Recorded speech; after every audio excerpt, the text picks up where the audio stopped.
Hello friends, welcome back to my YouTube channel. எல்லாரும் எப்படி இருக்கீங்க? இன்றைக்கி ஒரு செமையான ஒரு டாபிக் பேச போகிறோம். இன்றைக்கி பேட்டரியை பற்றி நம்ம பேச போகிறோம். ஏகப்பட்ட கமெண்ட்டு போன வருஷத்துலேயே பார்த்திங்கன்னா நிறையா பேட்ரி ரிலேட்டட் டவுட்ஸ் எல்லாம் கேட்டிருந்தீங்க. குறிப்பாக என்ன டவுட் அப்படின்னு பார்த்தீங்கன்னா, இந்த சார்ஜிங் சைக்கிள் அப்படின்னு சொல்கிறாங்களே, அப்படின்னா என்ன பாஸ், எனக்கு அது புரியல அப்படின்னு நிறைய பேர் கேட்டிருந்தீங்க. அதுக்கப்புறம் ஒரு எலக்ட்ரிக் வெஹிக்கிள் வாங்கினீங்க அப்படின்னா நீங்கள் வந்து ஒரு பேட்டரியை எந்த அளவுக்கு நீங்கள் வந்து பாதுகாக்கணும், இதெல்லாம் தெரிஞ்சு வச்சுக்கிட்டிங்கன்னா உங்களுக்கு ரொம்ப யூஸ்ஃபுல்லாக இருக்கும். குறிப்பாக இந்த state of charge, state of discharge, அந்த மாதிரி நிறைய டேர்ம்ஸ் எல்லாம் இருக்குது. ஸோ சில டெக்னிக்கல் டேர்ம்ஸ்லாம் நான் சொல்லுவேன், அதுக்கான எக்ஸ்ப்ளனேஷன் நான் சொல்லுவேன். ஸோ உங்களுக்கு யூஸ்ஃபுல்லாக இருக்கும்.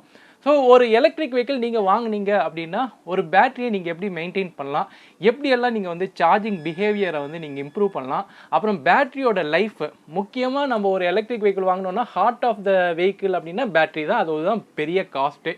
ஸோ அந்த பேட்டரி வந்து நீண்ட நாள் உழைச்சதுன்னா உங்களுக்கு ரொம்ப லாபம். ஸோ நீங்கள் அதை எப்படி பராமரிக்கணும், அதை எப்படியெல்லாம் சார்ஜ் பண்ணணும், எப்படியெல்லாம் டிஸ்சார்ஜ் பண்ணணும் அப்படின்றது தான் நம்ம இந்த வீடியோவில் நிறைய பார்க்க போகிறோம். இதில் சில காமனான மித்லாம் இருக்குது. ஸோ நிறைய பேர் நீங்கள் சொல்லி கேள்விப்பட்டிருப்பீங்க, இப்போ பேட்டரியை வந்து நீங்கள் ஃபுல்லாக சார்ஜ் பண்ணிட்டு ஃபுல்லாக டிஸ்சார்ஜ் பண்ணால் தான் நீங்கள் வந்து அந்த பேட்டரியை வந்து நீண்ட காலம் யூஸ் பண்ண முடியும். ஸோ அந்த பேட்டரியோட ஃபுல் ஜூஸையை நீங்கள் யூஸ் பண்ணால் தான் நீங்கள் வந்து நீண்ட காலம் அதோட லைஃப் இருக்கும் அப்படின்ற மாதிரிலாம் நீங்கள் வந்து பார்த்துருப்பீங்க. ஸோ அதெல்லாம் வந்து உண்மையாக நிஜமாகவே நம்ம வந்து பேட்டரி அப்படி தான் மெயின்டைன் பண்ணுமா, இல்லை அப்புறம் இன்னொரு கேள்வி இருக்குது, பேட்டரியை வந்து ஹீட் ஆகாமல் எப்படி சார்ஜ் பண்ணுறது அப்படின்ற சில டவுட்ஸ் எல்லாம் இருக்கும். அது மாதிரி நிறைய பேட்டரி ரிலேட்டட் அந்த ஏஜிங் அப்படின்னு சொல்லுவாங்கள்ல, ஒரு பேட்டரியை வந்து எந்த அளவுக்கு நம்ம எக்ஸ்டெண்ட் பண்ணி யூஸ் பண்ண முடியும் அப்படின்ற அந்த ஏஜிங் இருக்குல்ல, ஸோ அதை பற்றியும் நம்ம வந்து இதில் பார்க்க போகிறோம். ரொம்ப இன்ட்ரெஸ்டிங்காக இருக்க போது. ஸோ பல தகவல்கள் வந்து இந்த வீடியோவில் இருக்க போது. ஸோ நம்ம வீடியோவை இப்போ தான் நீங்கள் ஃபஸ்ட் டைம் பார்க்குறதா இருந்தால் சப்ஸ்கிரைப் பண்ணிக்கோங்க. கூடவே அந்த பெல் ஐக்கானை கிளிக் பண்ணிங்கன்னா நான் போடுற ஒவ்வொரு வீடியோக்கும் உங்களுக்கு நோட்டிஃபிகேஷன் வரும். இப்போ வாங்க வீடியோக்குள்ளே போகலாம்.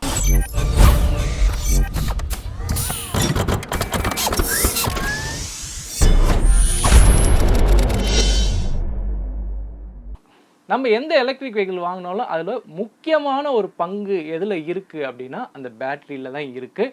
So cost of the battery அப்படின்னு சொன்னாலே நம்ம எலக்ட்ரிக் வெஹிக்கிளில் ஒரு 60 to 70% ஆஃப் காஸ்ட் வந்து பேட்டரிக்கே போயிடுது. அந்தளவுக்கு வந்து பேட்டரி காஸ்ட்லி. ஓகேவா? ஸோ அதனால தான் இந்த பேட்டரியோட ஏஜிங்கை பொறுத்து தான் நம்ம எந்த அளவுக்கு இந்த வண்டியை யூஸ் பண்ணுவோம் அப்படின்ற ஒரு விஷயமும் இருக்குது.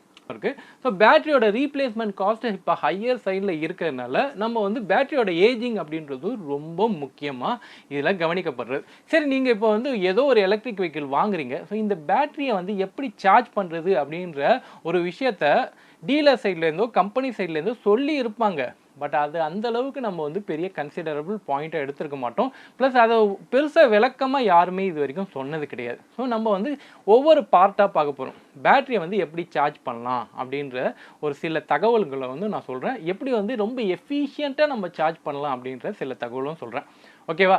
சரி, இதில் நீங்கள் ஃபஸ்ட்டு புரிஞ்சிக்க வேண்டிய ஒரு விஷயம் என்னன்னா, பேட்டரியில் ஒரு சைக்கிள் அப்படின்னு சொல்கிறாங்களா, ஒரு ரீசார்ஜ் சைக்கிள் அப்படின்னு சொல்கிறது நார்மல் நம்மளோட சைக்கிள் கிடையாது, ரீசார்ஜ் சைக்கிள். அதாவது ஒரு வாட்டி நீங்கள் சார்ஜ் பண்ணுறீங்களா, அது ஒரு சைக்கிள் அப்படின்னு சொல்லுவாங்க. அந்த ஒரு சைக்கிளை வந்து நம்ம டெப்த் ஆஃப் டிஸ்சார்ஜ் அப்படின்னு சொல்லுவாங்க, டிஓடி அப்படின்னு போட்டிருப்பாங்க. டெக்னிக்கல் டேர்மில் சொல்கிறேன். ஸோ இப்போ வந்து நான் உங்களுக்கு ஒரு பேட்டரி காமிக்கிறேன். ஸோ இது ஒருக்கா பேட்டரி தெரியுதா? ஸோ இதில் ஒரு சைக்கிள் எப்படி ஆகும்னா, இப்போ வந்து பேட்டரி வந்து ஃபுல்லாக ட்ரைன் ஆகிருக்கா, இப்போ பேட்டரி வந்து ஃபுல்லாக ட்ரைன் ஆகிருக்கு, இந்த பேட்டரி வந்து ஃபுல்லாக ட்ரைன் ஆகிருக்கு. ஒரு சைக்கிள் அப்படின்றது ஃபுல்லாக 100%. ஸோ இதோட டாப் இருக்குல்ல, 100% முழுக்க இது வரைக்கும் ஃபுல்லாக ஆச்சுன்னா ஒரு ஃபுல் சார்ஜ். அதுக்கப்புறம் அப்படியே வந்து இங்கே 0 வரைக்கும் போச்சுன்னா இது வந்து ஃபுல் டிஸ்சார்ஜ். ஸோ இதை வந்து ஒரு சைக்கிள் அப்படின்னு சொல்லுவாங்க. ஒரு சைக்கிள்னால் என்ன, ஃபுல் 100% சார்ஜ் ஆகிட்டு அதுக்கப்புறம் ஃபுல் 100% டிஸ்சார்ஜ் ஆனால் உங்களுக்கு வந்து ஒரு சைக்கிள், ஒரு ரீசார்ஜ் சைக்கிள் அப்படின்னு சொல்லுவாங்க. இதில் ஸ்டேட் ஆஃப் சார்ஜ்னு அப்படின்னு சொல்லுவாங்க. ஸ்டேட் ஆஃப் சார்ஜ் அப்படின்னா கரண்ட்டாக இப்போ என்ன சார்ஜில் இருக்குது, 50%ல் இருக்கா, 60%ல் இருக்கா, 70%ல் இருக்கா அப்படின்ற இப்போ கரண்ட்டாக இருக்கிற சார்ஜிங் பர்சன்டேஜ் வந்து ஸ்டேட் ஆஃப் சார்ஜ், எஸ்ஓசி அப்படின்னு சொல்லுவாங்க. ஸோ இந்த ரெண்டு குறிப்பிட்ட இந்த டேர்மை வந்து ஞாபகம் வச்சுக்கோங்க. Depth of charge, depth of discharge, D O D and state of charge. ஓகேவா? என்ன கெமிஸ்ட்ரி லெசன், ஃபிசிக்ஸ் லெசன் எடுக்கிற மாதிரி இருக்குது அப்படின்னு நினைக்கிறீங்களா? அப்படியெல்லாம் நீங்கள் நினச்சிக்காதீங்க. இன்னும் சிம்பிளாக உங்களுக்கு புரிய வைக்க தான் நான் ட்ரை பண்ணுறேன். இந்த ரெண்டு டேர்மை மட்டும் கொஞ்சம் ஞாபகம் வச்சுக்கோங்க. ஏன்னா நான் அதை மறுபடியும் டிஓடின்னு எஸ்ஓசின்னு நீங்கள் குழம்பக்கூடாது. ஓகேவா? சரி, இப்போ இதில் என்ன மேட்ரு அப்படின்னு கேட்டிங்கன்னா, இது எப்படி நம்ம கேல்குலேட் பண்ணுறது? ஸோ ஒரு சைக்கிள் அப்படின்னா நம்ம ஃபுல்லாக 100% ஃபுல்லாக 0%க்கு டிஸ்சார்ஜ் பண்ணால் தான் ஒரு சைக்கிள் அப்படின்னு சொல்கிறீங்களே, நான் அந்த மாதிரியான பேட்டர்னே நான் ஃபாலோ பண்ணுறது இல்லையே அப்படின்னு உங்களுக்கு ஒரு டவுட் வரும். ஏன்னா நம்ம யாருமே வந்து அந்த மாதிரியான ஒரு பேட்டர்ன் ஒரு ஃபுல்லாக சார்ஜ் பண்ணிட்டு ஒரு ஃபுல்லாக டிஸ்சார்ஜ் பண்ணுற மாதிரி இந்த பேட்டர்னை வந்து நம்ம யூஸ் பண்ண மாட்டோம். இப்போ 50% டிஓடின்னு வச்சுக்கோங்க. டிஓடினா டெப்த் ஆஃப் டிஸ்சார்ஜ். நான் மறுபடியும் இப்போ தான் சொல்லுவேன், நான் மறுபடியும் அதுக்கப்புறம் நான் விளக்க மாட்டேன். ஓகேவா? இப்போ 50%னா நமக்கு எத்தனை சைக்கிள் வருது அப்படின்னு பார்த்தீங்கன்னா, இப்போ வந்து ஃபுல்லாக சார்ஜ் பண்ணுறீங்க, அதுக்கப்புறம் 50% நீங்கள் யூஸ் பண்ணிட்டீங்க. So depth of charge battery வந்து டெப்த்துனா இந்த கீழே போகுதா, ஸோ இந்த டெப்த்தை வந்து டிஸ்சார்ஜ் அப்படின்னு சொல்லுவாங்க. ஸோ 50% வரைக்கும் நீங்கள் யூஸ் பண்ணிட்டீங்க. ஸோ மீதி வந்து 50% தான் பேட்டரியில் சார்ஜ் இருக்குது அப்படின்னும் போது நமக்கு எத்தனை சைக்கிள் வரும்னா 2 சைக்கிள் வரும். ஓகேவா? ஏன்னா 100%னா ஒரு சைக்கிள், 50%னா 2 சைக்கிள். ஓகேவா? ஸோ இந்த 50% வரும்போது உங்களுக்கு சைக்கிள் மாறுது. 2 வாட்டி நீங்கள் ரீசார்ஜ் பண்ணணும். ஓகே, சரி. உங்களுக்கு அடுத்த ஒரு கேள்வி வரும். அந்த கேள்விக்கு நான் வரேன். இந்த மறுபடியும் இந்த சைக்கிள் கவுண்ட் ஜாஸ்தி ஆகுதே அப்படின்ற மாதிரி உங்களுக்கு ஒரு கேள்வி வரும். அந்த கவுண்ட் ஜாஸ்தி ஆகிறதுனால என்னென்ன நன்மைகள் இருக்குது அப்படின்றத நான் சொல்கிறேன். ஓகேவா? ஃபஸ்ட்டு இதை மட்டும் தெரிஞ்சுக்கோங்க. இப்போ டிஓடி வந்து 10% இருந்ததுன்னா 10 சைக்கிள் அப்படின்னு சொல்லுவாங்க. டிஓடி வந்து 1% இருந்ததுன்னா உங்களுக்கு வந்து 100 சைக்கிள் அப்படின்னு சொல்லுவாங்க. ஓகேவா? சரி, இது வந்து உங்களுக்கு சிம்பிளாக நான் இந்த 50%ல் உங்களுக்கு தெரிஞ்சிருக்கும். ஸோ இப்படி தான் வந்து டிஓடியை நீங்கள் கேல்குலேட் பண்ணணும். ஸோ நீங்கள் எந்த அளவுக்கு யூஸ் பண்ணுறீங்களோ அந்த அளவுக்கு சைக்கிள்ஸ் வந்து மாறும். ஸோ இந்த சார்ஜிங் பேட்டர்ன் வந்து நம்ம எந்த அளவுக்கு நம்ம சார்ஜ் பண்ணுறோன்னா அதுக்கேற்ற மாதிரி தான் நம்மளோட சார்ஜிங் பேட்டர்ன் இருக்கும். இந்த சார்ஜ் சைக்கிள் ஜாஸ்தியாக வர்றதுனால பேட்டரியோட லைஃப் வந்து குறையுமா? ஏன்னா 100% யூஸ் பண்ணிட்டு 100% நம்ம வந்து குறைச்சோன்னா நமக்கு வந்து ஒரு சைக்கிள் ஒரு வாட்டி தான் நம்ம சார்ஜ் பண்ணுவோம். இதே நம்ம 50% யூஸ் பண்ணிட்டு 50% வந்து நம்ம திருப்பி சார்ஜ் பண்ணோன்னா 2 வாட்டி, அதாவது பேட்டரியோட ஆயுசில் வந்து 2 சைக்கிள் போயிடுதே அப்படின்னு நமக்கு ஒரு தோணும். கரெக்டாக? ஏன்னா நம்ம அதிக வாட்டி சார்ஜ் பண்ணால் நம்ம பேட்டரியோட லைஃப் வந்து கம்மியாயிடும் அப்படின்ற ஒரு மித்து இருக்குது. ஓகே, ஸோ இதை எப்படி எடுத்துக்கணும் அப்படின்னு பார்த்தீங்கன்னா, ஸோ இதையும் வந்து நான் சிம்பிளாக சொல்ல பார்க்குறேன். இது எந்த அளவுக்கு உங்களுக்கு புரியுது அப்படின்னு தெரியல. பட் உங்களுக்கு புரியலன்னா கமெண்ட் பண்ணுங்கள். இப்போ 100% நம்ம யூஸ் பண்ணிவிட்டு 100% நம்ம டிஸ்சார்ஜ் பண்ணால் ஒரு சைக்கிள் அப்படின்னு சொல்கிறோம். ஆனால் இதுவே 50% நம்ம வந்து டிஸ்சார்ஜ் பண்ணிவிட்டு திருப்பியும் வந்து சார்ஜ் பண்ணோன்னா நமக்கு 2 சைக்கிள், அதாவது 2 வாட்டி நம்ம ரீசார்ஜ் பண்ணோம்னு சொல்லுவோம். இது ரெண்டுமே வந்து பேட்டரியை பொறுத்த வரைக்கும் 1 அப்படின்னு தான் பொருள். அதாவது ரெண்டுமே 1 தான். ஓகேவா? இதை நீங்கள் 100% யூஸ் பண்ணாலும் சரி, ஆனால் நீங்கள் 50% யூஸ் பண்ணிவிட்டு சார்ஜ் பண்ணாலும் இந்த ரெண்டுமே 1 தான். ஓகே, இதனால் பேட்டரி லைஃப் வந்து அஃபெக்ட் ஆகாது. பட் உங்களுக்கு வந்து சார்ஜிங் சைக்கிள் வந்து இந்த மாதிரியான, அதாவது நீங்கள் அடிக்கடி நீங்கள் சார்ஜ் போடுறதுனால உங்களுக்கு வந்து சார்ஜிங் சைக்கிள் வந்து நிறைய எக்ஸ்டெண்ட் ஆகும். ஓகேவா? இப்போ நீங்கள் ஃபுல்லாக யூஸ் பண்ணிட்டு ஃபுல்லாக டிஸ்சார்ஜ் பண்ணுறீங்கன்னா உங்களுக்கு வந்து ஒரு 1000 சைக்கிள் வருதுன்னு வச்சுக்கோங்க.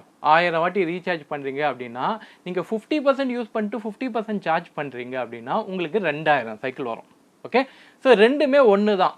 சரி, இதில் எந்த பேட்டர்ன் யூஸ் பண்ணலாம் அப்படின்னு கேட்டிங்கன்னா, ஸோ இங்கே தான் வந்து லித்தியம் அயானோட கெமிஸ்ட்ரியில் ஒரு விஷயம் இருக்குது. லெட் ஆசிட் மாதிரி லித்தியம் அயான் கிடையாது. நீங்கள் வந்து ஃபுல்லாக சார்ஜ் பண்ணணும், ஃபுல்லாக டிஸ்சார்ஜ் பண்ணணும் அப்படின்ற அந்த பேட்டர்ன் வந்து லித்தியம் அயானுக்கு ஒத்து வராது. ஸோ லித்தியம் அயானில் இதனால் என்ன ஆகும் அப்படின்னு பார்த்தீங்கன்னா, ஹீட் அப்படின்ற ஒரு செக்ஷனுக்கு போகும். ஹீட்டை பற்றி நான் மறுபடியும் பேசுகிறேன். பட் நீங்கள் வந்து ஃபுல்லாக சார்ஜ் பண்ணி ஃபுல்லாக டிஸ்சார்ஜ் பண்ணிங்கன்னா ஹீட் ஜென்ரேட் ஆகிறதுனால லித்தியம் அயனை வந்து நீங்கள் எஃபிஷியண்ட்டாக யூஸ் பண்ண முடியாது. ஸோ அப்படி இருக்கும்போது நீங்கள் நிறைய சார்ஜ் சைக்கிள் இருந்தாலும் ஒரு 80% வரைக்கும் சார்ஜ் பண்ணிட்டு ஒரு 20% வரைக்கும் டிஸ்சார்ஜ் பண்ணிங்கன்னா லித்தியம் அயானோட சைக்கிளும் ஜாஸ்தியாகும், அதே நேரத்தில் பேட்டரியோட லைஃப்பும் ஜாஸ்தியாகும் அப்படின்றது தான் இவங்க அந்த லித்தியமோட ஸ்டடீஸில் சொல்கிறது. இப்போ எல்லா ஸ்டடீஸ்லையும் என்ன சொல்கிறாங்கன்னா, நீங்கள் ஃபுல்லாக 100% போடணும் அவசியம் இல்லை. உங்களுக்கு தேவைக்கேற்ப ஓகேவா, ஒரு 80%ஓ 85%ஓ நீங்கள் வந்து சார்ஜ் பண்ணிக்கோங்க. ஒரு பஃபரை விட்டு வைங்க. ஓகேவா? அதே நேரத்தில் நீங்கள் ஃபுல்லாக டிஸ்சார்ஜும் பண்ணக்கூடாது. அது லித்தியம் அயனை பொறுத்த வரைக்கும் ஃபுல்லாக சார்ஜ் பண்ணாலும் அதோட லைஃப் அஃபெக்ட் ஆகும். ஃபுல்லாக, அதாவது 5% 2% வரைக்கும்லாம் யூஸ் பண்ணுவாங்க. அந்த அளவுக்கு நீங்கள் டிஸ்சார்ஜ் பண்ணாலும் இதோட லைஃப் வந்து அஃபெக்ட் ஆகும் அப்படின்னு சொல்கிறாங்க. ஸோ அப்படி எப்படின்னா நீங்கள் எப்படி பேட்டர்னை மெயின்டைன் பண்ணோன்னா, ஒரு 25% to 30% வரைக்கும் நீங்கள் வந்து பஃபர் வச்சுட்டு அதுக்கப்புறம் சார்ஜ் பண்ணிங்கன்னா உங்களுக்கு நல்லது அப்படின்னு சொல்லுவாங்க. சரி, இது வந்து ப்ராக்டிக்கலி நம்ம இந்த மாதிரியான சார்ஜிங் பேட்டர்னை நம்ம யூஸ் பண்ணுறது அப்படின்றது சம்டைம் நம்ம மிஸ் அவுட் பண்ணிவிடுவோம். சம்டைம் நம்ம வந்து ஓவராக சார்ஜ் பண்ணிவிடுவோம், இல்லை ஓவராக டிஸ்சார்ஜ் பண்ணிவிடுவோம். இதனால தான் பல பேருக்கு பார்த்தீங்கன்னா இந்த லித்தியம் பேட்டரியை வந்து யூஸ் பண்ணுறதுல சிக்கல்களுக்கும் நிறைய பேர் வந்து சர்வீஸ் சென்டருக்கு பேட்டரி வச்சு அலைஞ்சிக்கிட்டு இருப்பீங்க. காரணம் என்னென்னா நீங்கள் வந்து ப்ராப்பராக அதை சார்ஜ் பண்ணுறது கிடையாது. ஓகேவா? சரி, என்ன பாஸ் எல்லாத்துக்கும் வந்து எங்களையே சொல்கிறீங்க, இதெல்லாம் கம்பெனிக்காரங்க பண்ண வேண்டியது, இதெல்லாம் எங்களுக்கு சொன்னாங்களா அப்படின்னு கேட்கலாம். கரெக்டு தான், கரெக்டாக இதெல்லாம் வந்து இந்த பேட்டர்ன் அப்படின்ற இந்த மாதிரி ஃபாலோ பண்ணோம் அப்படின்னு யாருமே வந்து சொன்னது கிடையாது. நீங்கள் வந்து 85% தான் சார்ஜ் பண்ணணும், அதுக்கப்புறம் 20%க்குள்ளே வந்து நீங்கள் மறுபடியும் ரீசார்ஜ் பண்ணணும் அப்படின்னு யாரும் சொன்னது கிடையாது. ஸோ அதனால் இந்த பேட்டர்னை வந்து கரெக்டாக யூஸ் பண்ணதுனால லித்தியம் அயான் செல்ஸ் யூஸ் பண்ணுற எல்லா எலக்ட்ரிக் வெஹிக்கிள்லையும் நீங்கள் வந்து என்ன பண்ணுறீங்க, அந்த அந்த பேட்டரியை வந்து ரொம்ப ரொம்ப ஓவர் டூ பண்ணி அதை ஹீட் ஆக்கிடுறீங்க. கரெக்டாக? ஸோ அதனால தான் பேட்டரி வந்து 5 வருஷம் யூஸ் பண்ணோன்னா நீங்கள் 2 வருஷத்துலேயே அதை காலி பண்ணிடுறீங்க. ஸோ இதான் நடக்குது. இதனால தான் நிறைய பேருக்கு வந்து பேட்டரி ரிலேட்டட் இஷ்யூ இருக்குது. நாட் கரெக்டாக ப்ராப்பராக நம்ம சார்ஜ் பண்ணுறது இல்லை. ஓகே, இந்த பேட்டர்னுக்குள்ளே. சரி, இதுக்கு ஒரு கம்பெனி வந்து ஒரு சொல்யூஷன் கொண்டு வந்திருக்கு. எந்த கம்பெனி அப்படின்னு பார்த்தீங்கன்னா